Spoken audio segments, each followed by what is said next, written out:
Ethereum Classic, and I was around during the very beginning, so I remember those conversations. And there were really two camps of people that lived in the Ethereum ecosystem in the very beginning. This was like in December, November of 2013.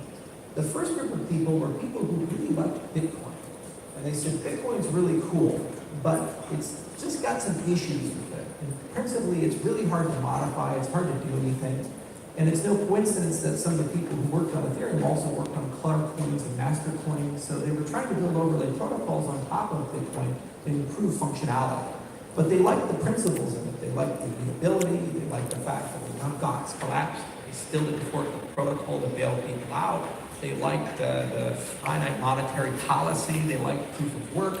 You know, there was a lot of love of what Bitcoin had created. It's just they wanted it to do a bit more. And they also had great words like Allen, Poe's Law, these types of things.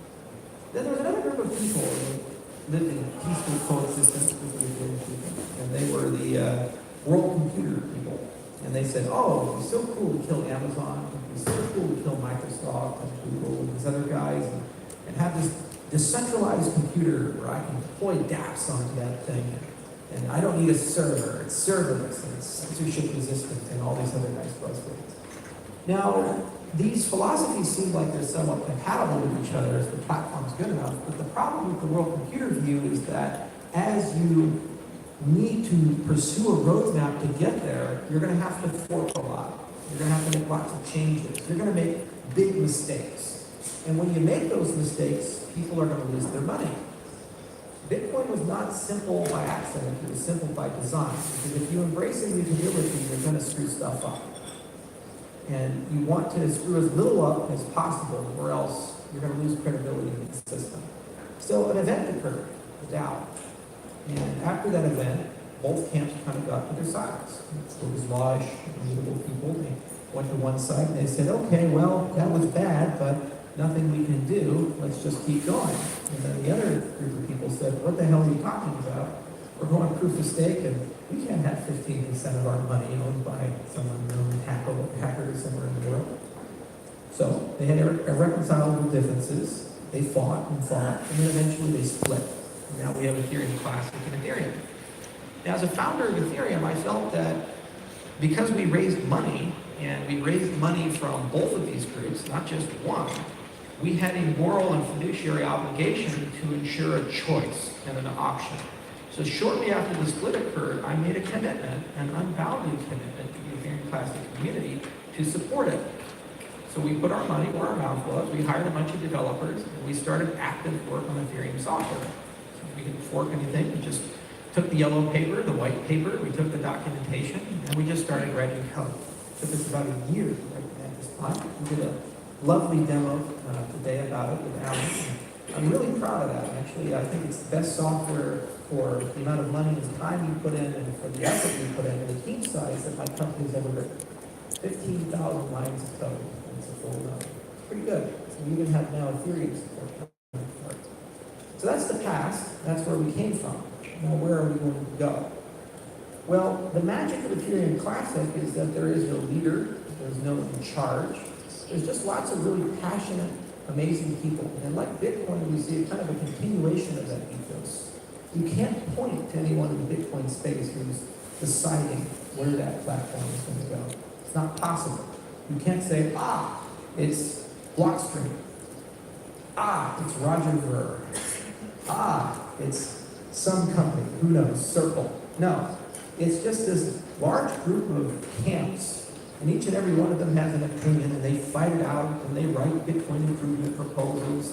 And at the end of the day, somehow, some way, in a decentralized way, sometimes painfully slow, and sometimes not the optimal way, the ecosystem decides. And much like that, there is no one in charge of Ethereum Classic. There was no ICO.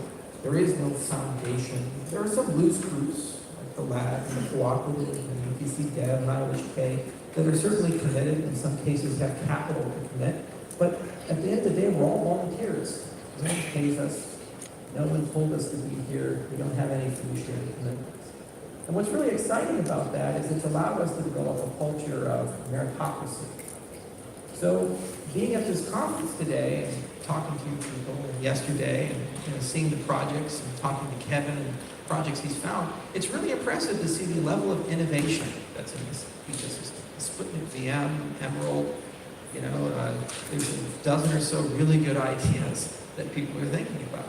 And the reality is that we actually have, as a community, the total freedom to pursue whatever roadmap we want. We're probably going to stay on proof of work. What does that mean? It means that all the innovations that Ethereum is doing with Casper and Plasma and all these ideas they have are useless to us. So it means that we as an ecosystem are going to have to make a decision of where to take that. Do we leave it as it is? Do we add an ASIC resistance? Do we get rid of mining pools? Do we put tags in? Because that's the buzz phrase of the week.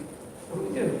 Well, there's a lot of opinions in this room about what to do. I have my own.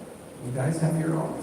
And how are we going to decide? Are we going to have a committee? Are we going to have a leader? No. The ECIP will be filed, probably a dozen or so. And at some point, there will be a consolidation around you. There's an open question about funding. It's a difficult space. It's a crowded space. And eventually, money is needed to do things. Where does that come from? Now, we have some sources, but it's probably not enough to be able to do all the development we want to do. So either there's going to have to be sustainable businesses built on top of ETC that have models that allow them to grow and thrive. We're going to have one hell of an open source community, or we're going to have some sort of blockchain-based funding. So I've always been a big advocate of a treasury system. Other people have not been, and that's okay. And we're going to have a big conversation at some point when the community is ready about how we will achieve sustainability and how we will continue to fund things. But the point of this is that we get to decide not as a committee, not as a leader, but we get to decide as a community. And there's a great lesson to be learned here. Because at the end of the day, if cryptocurrencies are really going to be something significant for humanity, and they're actually going to be a decentralized option for humanity, not something controlled by patrons or governments or controlled by small committees, we have to somehow figure out how to evolve them, sustain them, pay for them without appointing a leader. And the great value, I think, of the Ethereum Classic community for the road ahead is that we now have to pursue a completely alternative roadmap from where Ethereum is eventually going to go. And we have to somehow figure out what that is going to be. We have to become our own chain. We have to become our own ecosystem. We see a lot of great leaders emerging who can help guide us there, but at the end of the day, it's going to be a fight. And the tools we use as an ecosystem to resolve that fight are ultimately going to be tools that are applicable not just for us, but applicable for the entire space. Every single cryptocurrency, whether you be Bitcoin or Bitcoin Cash. And the advantage we have is we're still small. We're very decentralized, but we're small. Bitcoin is too big. It's too controversial. There's too much value at risk. There's too much brand at risk. They're right now having a meaningful debate about a 20-year-old signature scheme, whether to adopt that or not. They're not even talking about changing the scripting language. They're not even talking about things they actually need to do to resolve existential problems they have. They're just talking about upgrading their signature scheme or short things. And this is a meaningful debate that they're probably going to have for years. And anybody involved in the SegWit debate can sure as hell tell you how hard it is to do anything in that space. Whereas here, we realistically could do things quickly. And we could build great governance systems quickly. So that's why I still have a primary interest here. I felt in the beginning I had a fiduciary responsibility as an early Ethereum founder to offer a choice to people. But later on, I recognized that this is still a great, vibrant ecosystem to participate in.